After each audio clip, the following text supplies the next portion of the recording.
What's up, YouTube? Z-Truck7 here. I just got back from Orlando with my friends. It was pretty fun, except for like the end, but I'll get to that later. So I'm gonna show my deck and explain it. But before I do that, let's just look around the room. I'm gonna give a shout out to my cameraman, the Halvi XT. So fast. There's Pause Joker, like, knocked the hell out. And Genex kid, he's asleep too. You're gonna see this later and you'll be like, what the hell? But anyway, just a little shout out to them. I'll have their links and this stuff. Alright, so my deck. I don't know what to call it really. It's just all over the place, but it works. So yeah, I went 7-0 with it. And then I had a feature match round 8 and I played against Juan Morales, who got second. I don't know why, but I drew like really bad. Like really bad. Like I didn't draw that bad like the whole day. And like I played him afterwards too. And I 2-0'd him. And I played like someone else I was running the same deck. Kevin Silva, and I 2-0'd him too, like, so I don't know, I just drew really bad, but I mean, I managed to get one win in there. I didn't get 2-0'd, so that was pretty cool. But anyway, so I'll show you the deck. So this is the water engine. I run triple Genex Undine. This card is really good because his effect to send the water monster from your deck to the graveyard is a cost. So even if they negate the effect, let's say they flip up Skill Drain or they try to Veiler it, you don't get to add the Genex controller to your hand, but you still get to send the card to the graveyard, which is more important than adding the controller to your hand. Besides, it's really good just because it's basically a 1-for-1. You summon it, and it replaces itself with the controller, but you also get to thin your deck out, not by 1 but by 2 because you're adding the controller and ditching the card. So it gets rid of dead cards. Like you don't want to draw the Treeborn, you don't want to draw the Fishboard. So yeah, I run 2 controllers only. Then double Treeborn, only 1 Fishboard, and then I run Tengus, 3 of them. Like I make formula obviously with Treeborn and Fishboard, so these are just like really good for deck thinning, like making dead Avarices live, and just synchro spam, and yeah. Then double Lonefire. I run a plant engine as well, also for deck thinning, and it lets me get to like just lots of combos. I don't know if you guys know this, but you can Colossal Army them if you draw Lonefire and Reborn. I'll talk about that later, but yeah. So double Lonefire, 1 Dandelion, 1 Glow Bulb, and 1 Spore. Like these are basically just to make formulas and like for synchro control. I mean synchro spam with like Tengu. If you already have a Tengu, you bring out Bulb, synchro, and then you can make like double level 5 and then have a Tengu. And then double Veiler. They're just like too good. This is like the best card of the format, I think, just because it stops like big plays.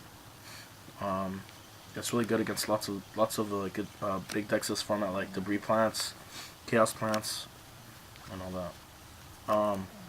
I run double Melee. Like it's just too good. Like I run Fishborg, so I'm always ditching cards. Like I run a lot of cards that send cards from the grave, but like Fishborg is the most important one. So like I'm always ditching cards. So I can. It's not that. It's pretty easy to like to get out of my hand and then bring out the other one. Double Caius. The reason I run double Caius is because like I don't really have that many ways of getting rid of back rows, and this is just one of the ways to get rid of like oppression, which hurts me a lot if they open with it. It's really hard to come out of it unless I have a Treeborn and I draw a Caius or MST or whatever. I read 3 Sorcerers. They're like really good. Like I said, my deck is pretty fast once it gets going, so my graveyard gets pretty big. And I think I only have the 2 Veilers in here, but I also run like a lot of my synchros are lights, so So they're not as dead as you think. And if anything, I just get them out of my hand with like the Fishborg or what's it called? Like 1-for-1 and stuff like that. And then I run 1 Gores. So that's all the monsters. So now for the spells, I run 3 Pot of Avarice. Like I said, I fill up my deck pretty quickly.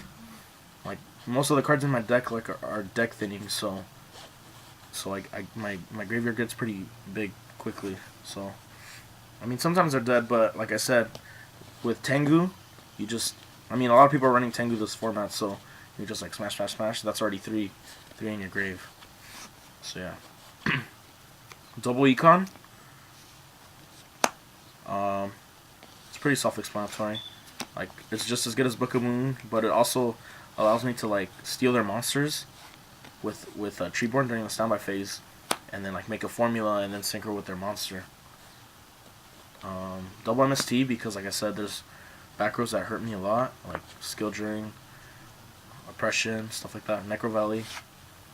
1 Mind Control, just like taking the monsters, synchroing. A Foolish to get the Mally, Fishborg, whatever I need in my graveyard. 1-for-1, same thing, pretty much. 1 Allure, like it's really good just because I run lots of darks, and then like my Genex Ending lets me get controller to hand, so I can draw 2 and remove that controller. And then Reborn, Dark Hole, and True staples. I don't run traps, as you can tell. You don't really need them. Like the monsters do good on their own. You don't need any of that stuff. So I'm just gonna. That's the main deck. I'll show you my side. Oh, I'll show you my extra deck first, and then I'll show you my side.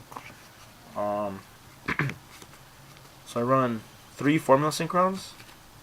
Like they're just too good. I make them like all the time. 1 Armorion, 1 Android, 1 Catastor. When like Librarian comes out, I'm probably gonna take out the Android for it. I'm not sure yet though, but most likely. Brionic, Guy Knight, Arcanite. I didn't really make it at all during the tournament, but I mean it's still good to have just in case. Like I can make it with Bulb or any of the 1-star tuners and a sorcerer, or there's like some other stuff like cards from my side deck. I side breakers, so like if I side the breakers in, I can use breaker and controller and make him. Black Rose, of course, just 1. Stardust, Colossal Fighter, Darken. I didn't really use him either, but I mean, it's still good. Scrap Dragon. I love this card. It's like the best card ever. It like won me so many games. And Trishula. Like, there's obviously lots of cards that I would have wanted to play. Like, I probably wouldn't want to play double Trish, like double Scrap Dragon, double Black Rose. But like, the extra deck is just tight for space. Like, and I don't know. Like another card I would like to run is Locomotion or Genex. I think that's what it's called. But I mean, like I said, there's no room. It's really hard to like choose what to take out in order to put that in. But that's the extra deck. And then the side deck, double Mobius for back rows, double Breaker for back rows. I side in a Fishborg against decks, usually in game 2 and game 3 because usually people would side in like DD Crow and stuff. And like once I get rid of my Fishborg, it's pretty much like it's not over, but it's a little harder for me to come back just because this is like one of the main ways I make my synchros. Like I make formula and then I synchro for like bigger guys. But yeah. Then double DD Crow. They're really good, but they didn't really help me at all. Like when I drew them, they were dead. Like even though I was playing a deck they were good against, like when I had them, they just didn't really do anything for me. So I don't know, but they're still good. Double Puppet Plant for 6 Sams, 1 Cyber Dragon, 1 Nobleman of Crossout, double Compulse, 1 Dust Tornado, and 1 Command Attack. I would just side out Dark End and Arcanite because I never made them for that. But yeah, that's my deck. Let me know what you guys think. Oh yeah, so what happened was I was 7-0, and so I lost to Juan Morales in the feature match, and then I didn't wake up in time like for day 2, so I missed my first match. So I was X2, and then the last round I had to play Gravekeepers, and well, like I lost, cause if you can't tell, like my deck revolves a lot around the graveyard, and like I just couldn't. Like I had played another GK that day, I mean the day before, but like I don't know, like I just didn't draw as well against this one. Plus he tributed me like when I had Gores, so I couldn't come back from that. Like, and he had Necro Valley out, so I don't know. But it's okay. I mean, there's always next time, I guess. But yeah, just let me know what you think of the deck. It's pretty good, like I said. I mean, I went 7-0 with it. This deck is really good against plants. It's like that was like one of my best matchups. The only problems I have with, well, the only decks I have problems with are like GKs and like Samurai, depending on like how I draw and how they draw. But other than that, it's pretty good. GBs, I guess, are a little harder too. But I mean, I don't know. I think they're making a comeback. I'm not sure. I did see a few like this at Orlando, and a couple of them topped, like 2 of them. But yeah, just let me know what you think of the deck. Add me on Facebook, Twitter, all that stuff. Subscribe, like this video, comment. But yeah, thanks guys. Take it easy. I'll see you later.